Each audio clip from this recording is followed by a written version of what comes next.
Timnas Indonesia senior punya sosok Ivar Jenner di posisi gelandang dan Rafael Struijk sebagai winger.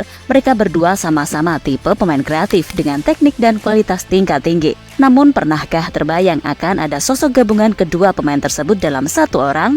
Kamu gak salah dengar kok. Indonesia saat ini punya pemain yang pemainnya mirip banget dengan Ivar dan Rafael. Sosok itu adalah Amar Raihan Bridge yang menjadi salah satu pemain diaspora paling dinanti-nanti dalam perhelatan Piala Dunia U17 kali ini. Bagaimana tidak? Berbeda dengan pemain Indonesia lain, pemuda kelahiran Frankfurt ini telah menimba ilmu di Jerman sejak pertama kali berkarir sebagai pesepak bola profesional. Namun sayang pemain satu ini belum banyak mendapat kesempatan yang cukup sejauh ini. Pelatih Bima Sakti sempat menjelaskan bahwa Amar sedang sakit pada partai menghadapi Ekuador. Hal tersebut membuatnya harus bersabar menunggu waktu yang tepat untuk diturunkan. Alhasil pemain yang memperkuat Hoffenheim U17 itu baru dimasukkan di babak kedua pada pertandingan menghadapi Panama setelah Jehan Pahlevi ditarik keluar. Dan benar saja, tak butuh waktu lama, ia langsung menunjukkan kebolehannya di atas lapangan. Bahkan pelatih Bima Sakti pun sampai terharu dan memeluk Amar seusai jalannya laga.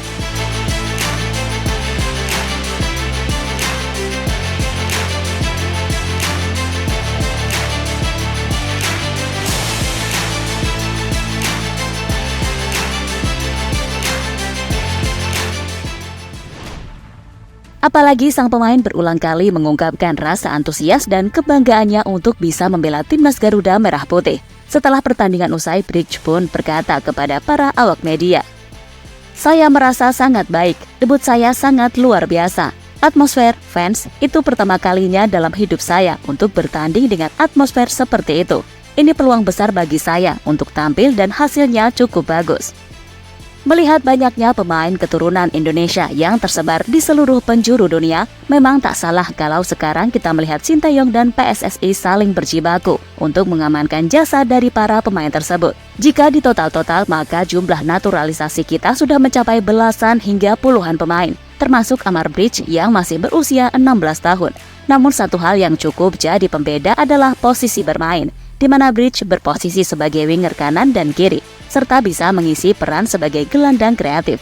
Sementara itu kebanyakan pemain naturalisasi yang direkrut pada era Sintayong ini kebanyakan cuma pemain bertahan saja.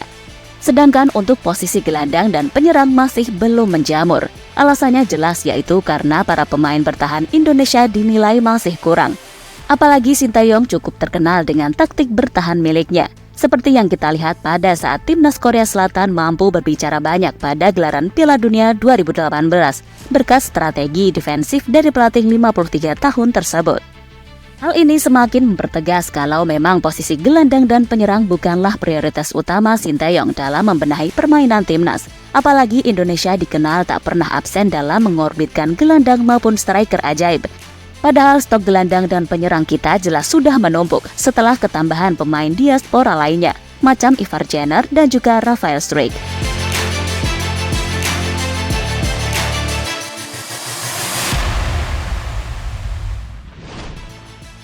Ketua Umum PSSI Bapak Erick Thohir sudah berulang kali mengungkapkan bahwa pemain diaspora tidak serta-merta akan langsung membela timnas.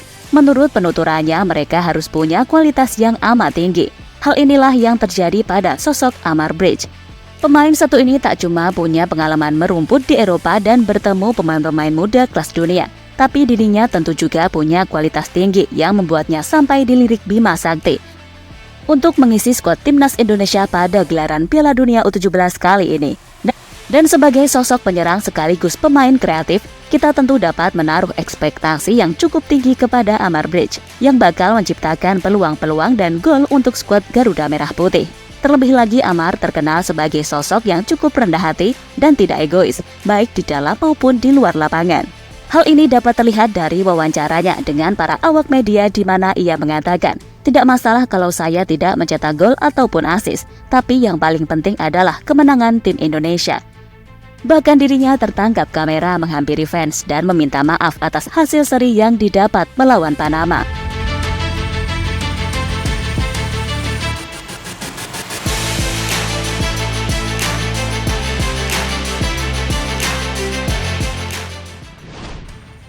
Indonesia sendiri masih menyimpan satu pertandingan sisa menghadapi Maroko yang baru saja kalah menghadapi Ekuador. Agar bisa lolos, otomatis pasukan Garuda Merah Putih wajib menang dan meraih 3 angka pada pertandingan hari Kamis 16 November 2023 nanti. Tentu ini bukanlah partai yang mudah, mengingat dari segi apapun Maroko jelas berada di atas kita, meskipun secara peringkat mereka kini masih terjebak di dasar klasemen. Tapi sebagai pendukung timnas Indonesia, kita tidak boleh lengah dan harus selalu optimis.